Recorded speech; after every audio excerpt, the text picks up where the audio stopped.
সকালবেলা ঘুম থেকে উঠি রান্নাঘরে চলে এসেছি, রান্না বসিয়ে দিয়েছি। এখানে দেখো কুমড়ো ভাজা আর ডিমের অমলেট কারি করছি।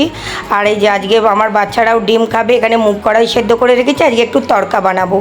তারপর আমার ছানাপোনারা বাইরে বসে আছে, রিকো ঘুম থেকে উঠে পড়েছে, ওকে একটু ওটসের স্মুদি বানিয়ে দিলাম, ওকে দিয়ে বললাম দেখ কেমন হয়েছে। ও তো বললো মা ভালো হয়েছে।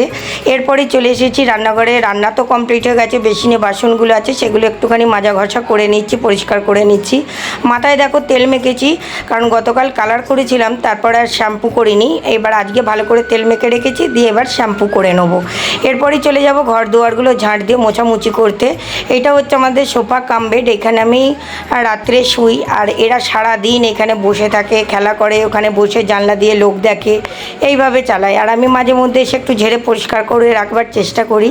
তারপরে চলে এসেছি ঘর দুয়ারগুলো ঝাঁট দিয়ে মোছামুছি করে নিয়ে একবারে স্নানটা সেরে নেবো।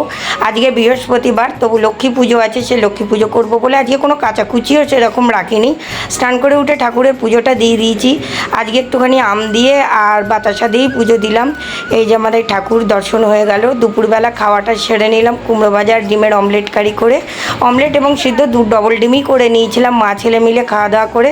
বিকেলবেলা একটু দুধ চা বসিয়েছি, রিক যাবে পড়তে, বললো মা তুমি একটু দুধ চা করো, সঙ্গে আমাকে একটু চানাচুর মুড়ি দিয়ে দাও, এটা খেয়েই পড়তে চলে যাব।